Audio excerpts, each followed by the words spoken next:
Qala rahimahullah wa nafa'ana bihi wa bi ulumihi bid dharain amin. Qala Allah Ta'ala fahum la yarji'un ay an dalalatihim wa nifaqihim. Qauluhu ta'ala au kasayyibin ay ka ashabi sayyibin.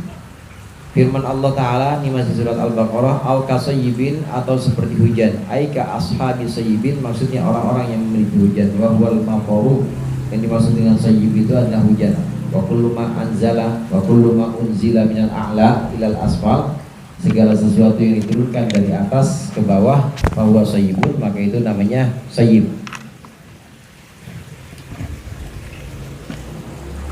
Itu namanya sayyib, tetesan. Minas sama'i, dari langit. Ay minas sahabi, maksudnya dari awan. Lianna kullama alaka, karena sesuatu yang di atasmu, fa'adhablaka, lalu dia memayungi akanmu, fahuwa samaun, maka itu namanya sama, langit. Wa minhu, dan dari itu kila dikatakan lisaqfil baiti, untuk atap rumah, sama itu langit. Wa kila, dan dikatakan minas sama'i biainiha, minas sama'i biainiha, yaitu langit biainiha, dengan ya bentuk langit itu, bentuk langit yang sesungguhnya. Wa innama dzakarallahu ta'ala as-sama'ah, dan Allah Ta'ala hanyalah menyebutkan kata-kata as-sama' atau langit. Wa in kana al-mataru la yanzilu illa minha, dan meskipun ada hujan itu tidak akan turun illa minha, kecuali dari langit. Liyarudda alaman za'ama, liyarudda untuk menolak alaman za'ama, atas orang yang menduga annal matara, bahwasannya hujan yang akidu jadi min adkhuratil ardi, dari uap bumi. Fa'abtola, maka membatalkan atau batallah. Fa'abtola, maka fa'ubtila juga bisa, maka dibatalkanlah madhabul hukama'i, madhabnya saintis atau madhabnya para ilmuwan, biqaulihi, dengan firman Allah minas sama'i, dari langit. Liya'lama annal matara, supaya liya'lama annal matara, supaya diketahui bahwasanya hujan laisa min adkhuratil ardi, tidak dari uap bumi.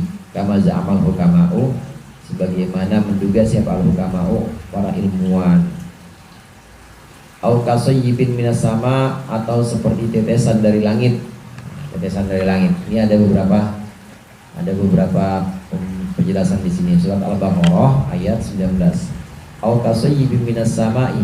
Ini awalnya ayat ini, kalau kita sambungkan dengan ayat sebelumnya, ini perumpamaan orang-orang munafik. Orang-orang munafik itu perumpamaan kemarin yang pernah kita bahas, itu seperti orang yang meminjam cahaya atau meminjam api. Minjam api itu pasti nggak selamanya, yang namanya minjem pasti sewaktu-waktu harus dikembalikan. Pasti sesuatu akan diambil. Atau dia yang disebut dengan meminjam api, dia akan dapat terangnya, akan dapat pancarannya cuma sebentar aja. Nah tiba-tiba padam, redup lagi, gelap lagi. Orang-orang munafik begitu perumpamannya. Orang munafik di Madinah, waktu dia sudah mengucapkan syahadat, dianggap orang Islam, diperlakukan sebagaimana orang Islam. Ya kalau mau masuk masjid silakan, kalau mau sholat ya sholat, nggak apa-apa, nggak dimusuhin, terang. Tapi nanti sebentar doang terangnya. Ntar kalau udah waktunya Allah bukakan, akhirnya turun ayat tentang orang munafik. Ya akhirnya Rasulullah dilarang untuk mensolatkannya. Jadi ketahuan munafik benar. Itu hukum dunianya udah nggak boleh disolatin. Nah cuma yang tahu ya cuma Rasulullah sama satu orang. Ada namanya yang tahu, namanya Allah. Namanya itu Hudzaifah al-Yamani. Hudzaifah al-Yamani ini disebut sebagai Sayyidun Nabi. Hudzaifah al-Yamani penjaga rahasia Nabi yang dapat bocoran orang-orang munafik. Orang munafik siapanya? Isi pulang. Yang tahu cuma Hudzaifah al-Yamani. Nabi gak pernah kasih tahu orang lain. Jadi bagaimana caranya kita tahu kalau Nabi nggak sholatin berarti munafik? Giganya. Cuma waktu masih hidup mah nggak pernah diumumin sama Nabi. Jadi nggak pernah terus di-share ke media sosial. Nggak pernah terus nih si orang ini munafik, rumahnya disilangin itu munafik. Enggak, disimpan oleh Rasulullah. Benar-benar disimpan sama Rasulullah, nggak ada yang tahu. Yang tahu cuma satu, Hudzaifah al-Yamani. Orang munafik bagaimana? Aman, tentram di Madinah, nggak ketahuan. Paling tahunya nanti kalau udah mati Nabi nggak mau sholatin, ya udah. Kalau Nabi nggak mau sholatin munafik udah. Wah, itu makin gelap tuh. Ya di kuburnya habis nanti sama ini Munkar Nakir. Pura-pura sholat lu, Munkar Nakir. Lu bohongin ya, orang-orang ini lu bohongin semua. Jual dia ajar lagi sama Munkar Nakir. Taubat. Jadi waktu terangnya di dunia doang orang munafik. Nanti di alam barzah, di kuburan habis. Minjem cahaya perumpamaan yang kemarin untuk orang munafik. Nah kemudian perumpamaan berikutnya, orang munafik itu seperti tetesan dari langit. Tetesan dari langit maksudnya hujan. Nah dia ketika mendung hujan itu kan seolah-olah mendapat cahaya. Ada kilat, ada cahayanya. Oh terang lagi nih. Ya, cuma cahaya kilat itu begitu aja. Cahaya kilat begitu aja, sebentar.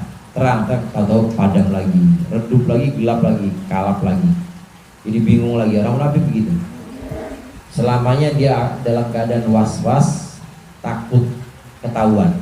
Itu orang munafik.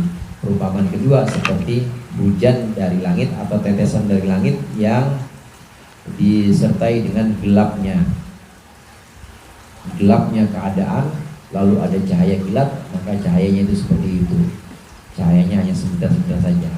Nah, lalu dijelaskan oleh Imam Khazin di sini, kenapa ada perumpamaan al-kasayyibin minas sama, seperti tetesan dari langit.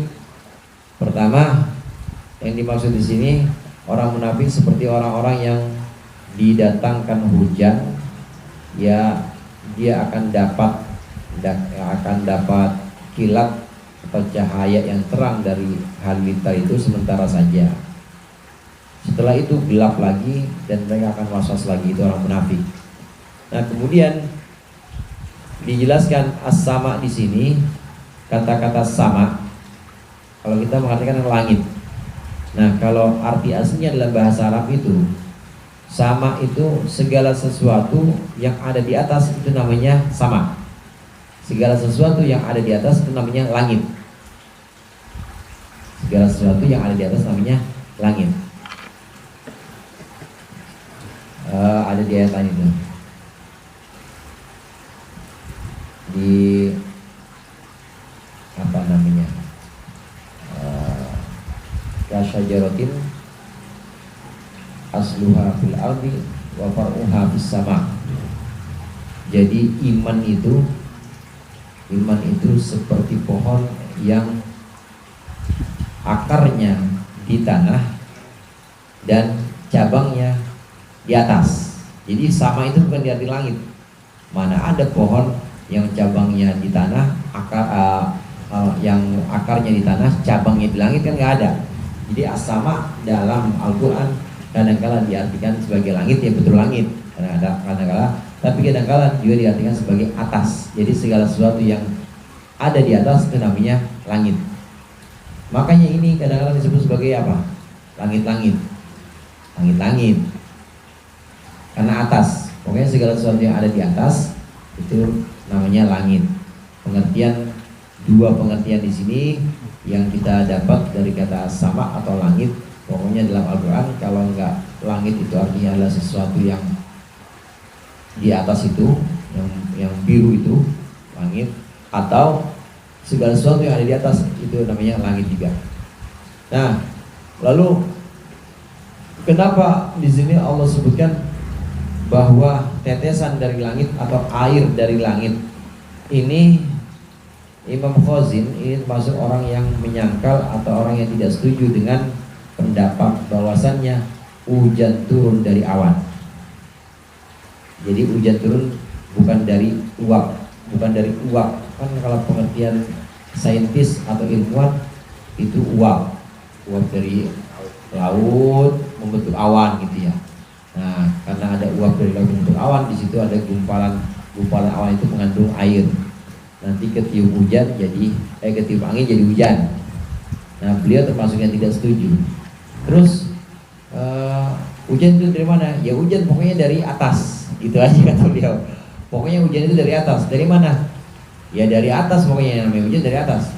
Bukan dari uap bumi, bukan. bukan dari uap bumi. Dari atas, yang namanya hujan itu dari atas. Kan kelihatannya dari mendung, iya dari mendung. Mendung di mana? Di atas. Ya udah bilang aja dari atas. Jadi memang sejauh ini kan kalau kita perhatikan, sejauh ini memang ilmu pengetahuan atau sains itu kan sama juga, spekulasi juga sifatnya. Jadi menduga-duga. Yang paling tahu yang punya awan, yang punya hujan, yang paling tahu Allah. Nah Allah bilangnya gimana? Au kasayyibin minas sama. Allah sebutnya tetesan dari langit, bukan tetesan dari uap bumi yang kemudian jadi mendung. Udah bilang aja dari langit gitu aja, bilang aja dari atas. Tetesan dari atas atau hujan dari atas. Jadi tidak disebutkan hujan dari uap laut yang menjadi mendung, enggak disebutkan begitu. Jadi tetap beliau tidak setuju bahwasannya air yang turun dari langit atau hujan itu berasal dari uapnya laut, berasal dari uap semua air yang di bumi. Karena kata-kata dalam ini, kata-kata yang dalam Al-Quran memang sebutannya hujan dari atas atau hujan dari langit, bukan dari bawah. Mungkin beliau mengatakan ini pertama karena zohirnya ayat memang menyebutkan hujannya dari langit atau dari atas, bukan dari uap bumi. Nah kemudian kemungkinan yang kedua ini untuk untuk memastikan kalau emang uap itu dari air, kalau memang uap itu dari air yang ada di permukaan bumi, kemudian menguap dan jadi awan, awan itu kemudian jadi hujan. Ini berarti air hujan atau air dari langit itu kalah mulia dengan bumi. Maksudnya kalah mulia dari bumi gimana? Ya orang dari bumi juga, asalnya dari bumi juga. Padahal yang diinginkan di sini yang namanya air dari langit ya air dari atas, berarti lebih mulia dibanding dari bumi. Tetap air hujan itu lebih mulia atau lebih baik dibanding air yang dari bumi. Mungkin pengertiannya seperti juga. Jadi untuk membedakan air bumi dia tidak ada sangkut pautnya dengan hujan. Hujan itu nanti diciptakan sendiri oleh Allah. Hujannya dari atas, bukan dari uap, bukan dari bumi yang kemudian airnya itu menguap ke atas, bukan. Ini pendapat dari Imam Ghazi. Perumpamaan orang munafik seperti itu. Perumpamaan orang munafik itu seperti orang-orang yang mengalami hujan dari langit, fihi di dalamnya, di dalam hujan, ayat sayyibi dalam hujan dzulumatun ada kegelapan, jam'u dzulmatin jamannya kegelapan, wara'dun dan juga ada halilintar, wa sautul ladzi yusma'u minas sahab adalah suara yang didengar dari awan, wa barqun dan juga ada api, yakni nar yaitu api allati takhruju minhu yang keluar darinya. Ya, ada ra'ad, ada barq. Kalau ra'ad itu halilintar atau geledek. Nah, kalau barq itu kilatnya. Perumpamaan orang munafik seperti orang-orang yang mengalami hujan, cuacanya benar-benar gelap, keadaannya benar-benar gelap, lalu di situ ada halilintar, ada geledek, ada kilat, ya, ada gluduk. Gluduk sama geledek sama nggak? Sama ya. Ada gluduk. Nah, orang munafik seneng lihat ada kilat, terang lagi, gitu, kayak orang di foto, terang lagi, kelihatan tuh yang tadi nyari apa karena ada kilat, oh ini dia dapat di sini. Tapi gelap lagi, panik lagi. Udah gitu nggak cukup gelap. Begitu dia selesai cahayanya gelap lagi, ada gluduk, panik lagi, khawatir lagi, was-was lagi. Orang munafik perumpamannya seperti itu. Dikasih cahaya sebentar doang, dikasih rasa aman sebentar doang. Nabi, dia kata dia nih, untung nggak dibuka aibnya sama Nabi Muhammad. Untung nggak dibuka sama orang-orang Islamnya aibnya. Untungnya segitu doang. Tahu-tahu dikabarkan lagi bahwa ada orang-orang yang tahu tentang orang munafik. Ibu Daiqah Al-Yamani misalnya, khawatir tetap. Hudzaifah al-Yamani ini yang tadi saya sempat singgung, itu juga karena menjaga rahasia Nabi setelah Nabi wafat. Hudzaifah al-Yamani juga nggak pernah mengumumkan siapa aja orang munafik, nggak pernah, tetap disimpan. Itu akhlaknya Rasulullah dan akhlaknya para sahabat, nggak pernah diumumin ini si anu munafik, ini munafik, nggak pernah. Jadi jangan gampang kita ngecap orang munafik, apalagi cuma karena beda-beda pilihan gubernur. Dulu ada beda-beda gubernur disebut munafik, jangan disolatin. Waduh, kacau banget itu. Nggak bisa begitu. Nabi aja diumpetin sama Nabi. Hudzaifah Yamani sempetin juga begitu Nabi udah wafat. Hudzaifah Yamani tetap nggak ada yang mau. Sayyidina Umar pernah minta, Hudzaifah, kau kan yang tahu data orang munafik siapa aja. Kata Sayyidina Umar, udah jadi khalifah, udah jadi presiden. Diminta sama Sayyidina Umar, ini saya punya pegawai, kayaknya wangkeng banget nih. Siapa yang tahu dia munafik atau bukan? Nggak mau nih. Nggak mau dikasih tahu Hudzaifah, nggak. Berantem memang sama Sayyidina Umar. Maksudnya pegawai ini sering cekcok sama Sayyidina Umar. Ditanya, ini kayaknya munafik dia ya, gimana ya Hudzaifah? Nggak mau, Hudzaifah nggak mau nunjukin. Nah, nggak berapa lama setelah kejadian itu meninggal orang yang cekcok sama Sayyidina Umar, meninggal pegawainya, meninggal. Diperhatiin, sholatin kan dia sama Hudzaifah? Nggak disolatin. Bener munafik nih kata Sayyidina Umar, bener. Mau kata juga apa? Jadi setelah Nabi wafat, orang-orang kalau mau sholatin membayangin orang yang udah ada diduga-duga munafik apa bukan, juga belum tahu pasti. Yang dilihat siapa? Hudzaifah. Lihat Hudzaifah sholat kan nih? Kalau Hudzaifah nggak sholat, nggak sholat kan? Munafik berarti. Gitu patokannya tuh. Tapi apakah Hudzaifah ngumumin? Enggak pernah diumumin. Yang ngedesak presiden, Sayyidina Umar udah jadi khalifah gitu, yang ngedesak presiden tetap disimpan oleh Hudzaifah al-Yamani. Itu akhlaknya Rasulullah, akhlaknya para sahabat. Nggak gampang menjas. Kalau Hudzaifah nggak nyolatin, nggak ada yang nyolatin. Nggak ada yang nyolatin benar-benar. Kalau tahu munafik, nggak ada yang nyolatin. Ya itu udah kegelapan itu tadi. Itu yang disebut dengan kegelapan. Dapat cahaya, nyamannya seukuran gitu doang. Ukuran dia umur dia berapa sih, paling taruhlah 20 tahun.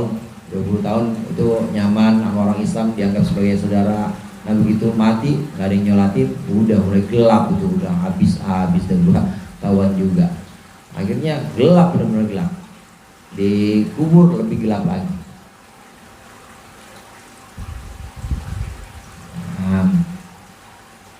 Qala Ibnu Abbasin ar-ra'du ismu malakin yasufur sahab, wallahu a'lam.